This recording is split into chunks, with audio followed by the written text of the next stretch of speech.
Hardy-Weinberg law, इसका ये नाम क्यों पड़ा और इसमें इक्वेशन क्या चीज होती है, कहाँ पे ये इम्प्लीमेंट होता है। उसके साथ में आप जिसको जानकारी नहीं उसको बता दें कि ASRB नेट का नोटिफिकेशन आ गया है। 22 अप्रैल से इसके फॉर्म स्टार्ट हो जाएंगे भरना और 1 महीने का टाइम होता है लगभग इसको भरने के लिए, और आपको प्रिपरेशन के लिए लगभग 6 महीने, 5 से 6 महीने मिलेंगे। चलिए अपनी वीडियो पे आते हैं। हार्डी-वीनबर्ग लॉ,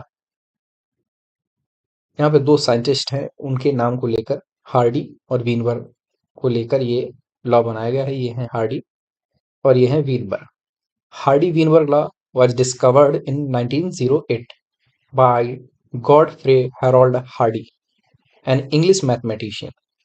जो हार्डी थे वो इंग्लिश मैथमेटिशियन थे। इंग्लिश मतलब इंग्लैंड के रहने वाले थे और उनका प्रोफेशन तो जो था वो एक मैथमेटिशियन का था। And second is William Weinberg, a German physician। Both scientists work independently to develop the law। Hardy-Weinberg law क्या होता है? Hardy-Weinberg law, the Hardy-Weinberg law states that allele frequencies in a population will stay the same from one generation to next generation if there is no evolution happening। This means the population's genetic makeup stays stable as long as certain conditions are met, like random mating, no mutations, a large population, no migration, and no natural selection। तो इसकी जो equation है वो है p² + 2pq² q² = 1। तो अभी क्या Hardy-Weinberg law को अगर हम साधारण भाषा में समझें तो ये है कि अगर उसकी एक सर्टेन कंडीशंस जो उसको प्रोवाइड हो जाए तो एक पॉपुलेशन एक जनरेशन से दूसरी जनरेशन या ऐसी 4 से 5 या कई जनरेशन से लगातार वो एक सेम फ्रीक्वेंसी के साथ चलती चली जाएगी। तो जो उसकी कंडीशन उसको जो मिलना चाहिए तो वो होती है जैसे रैंडम मैटिंग, नो म्यूटेशन, किसी प्रकार का कोई म्यूटेशन होना ही नहीं चाहिए पॉपुलेशन में, पॉपुलेशन लार्ज होनी चाहिए, पॉपुलेशन में कोई माइग्रेशन नहीं होना चाहिए और पॉपुलेशन में किसी प्रकार का नेचुरल सिलेक्शन नहीं पाया जाना चाहिए। अगर ये सारी चीजें मिलती हैं तो एक population generation to generation same frequency के साथ आपको पाई जाएगी। नेक्स्ट है उसका इक्वेशन को समझ लेते हैं उसमें किस प्रकार का यूज हुआ है। उसमें p² + 2pq + q² = 1। p = frequency of dominant allele, जिसको हम ए से कैपिटल ए से डिनोट कर रहे हैं। q frequency of recessive allele, जिसको स्मॉल ए से डिनोट कर रहे हैं। p² मतलब frequency of homozygous dominant individual, एक इंडिविजुअल के अंदर जो एक अलील का फॉर्म होता है उस तरह का, capital A. Frequency of heterozygous individual, capital A small A. Frequency of homozygous recessive individual, small A. तो p² represents the proportions of individual who are homozygous dominant।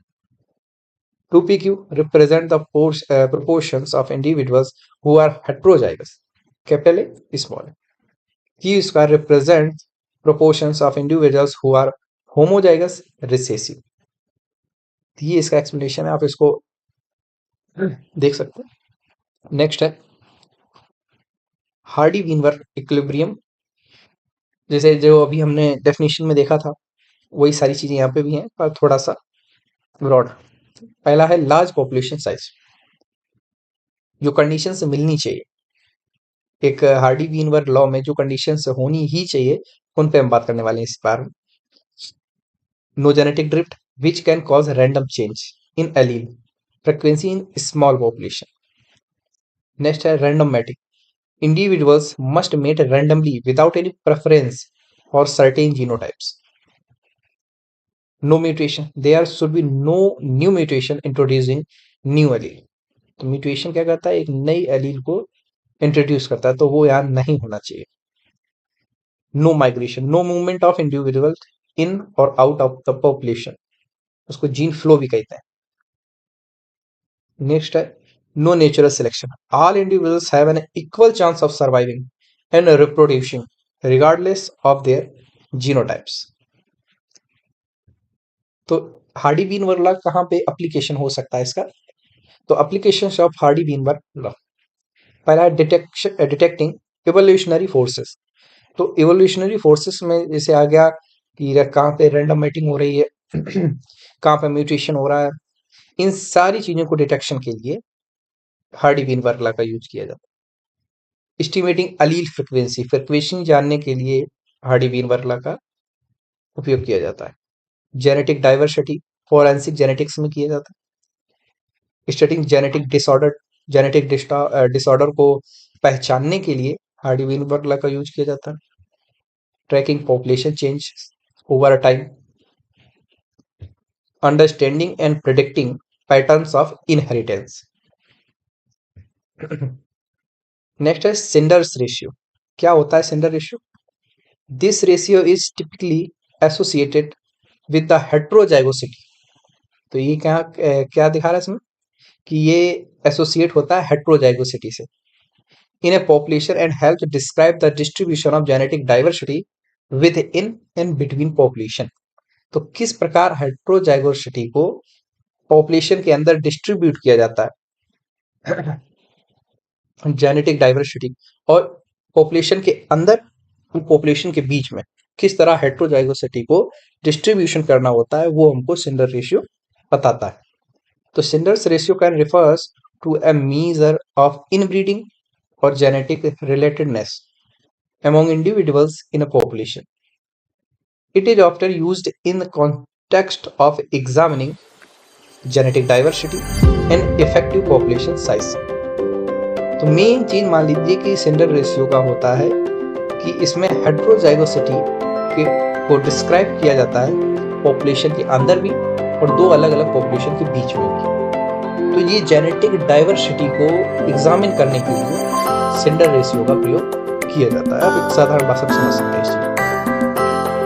Next है Hardy Weinberg law. Important term कौन कौन से हैं जो इसमें use होते हैं? पहला genetic drift, the change in the frequency of an allele in a population due to random sampling. This is specially important in small population.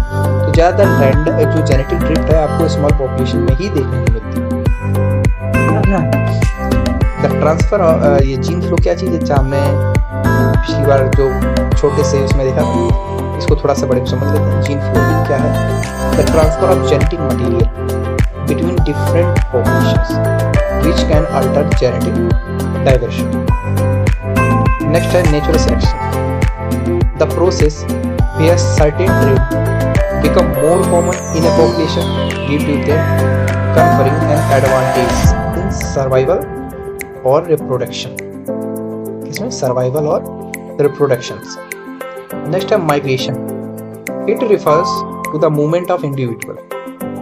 Movement अब इसमें सिर्फ अगर माइग्रेशन की बात किया जा रहा है तो आप सिर्फ ज्यादातर इतना ही याद रखें कि मूवमेंट ऑफ एन इंडिविजुअल, आपका लगभग चीज इसमें याद रहेगा।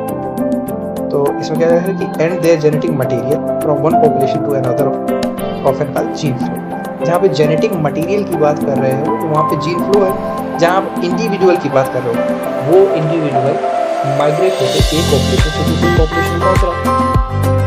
उस इंडिविजुअल के साथ साथ उसका जेनेटिक मटेरियल भी एक पॉपुलेशन को छोड़कर दूसरी पॉपुलेशन में जा रहा है। तो लगभग जहाँ जहाँ अब माइग्रेशन की बात करेंगे वहाँ पे आपको जीन फ्लो मिलना ही मिलना है।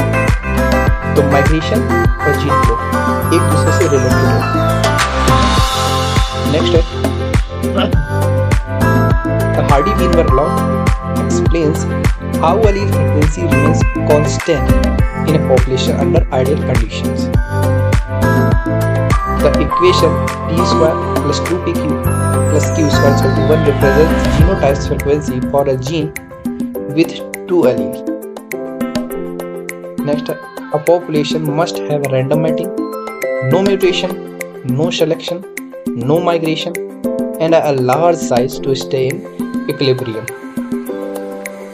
Next are evolutionary forces like mutation, natural selection, genetic drift, gene flow, non-random mating, disrupt equilibrium.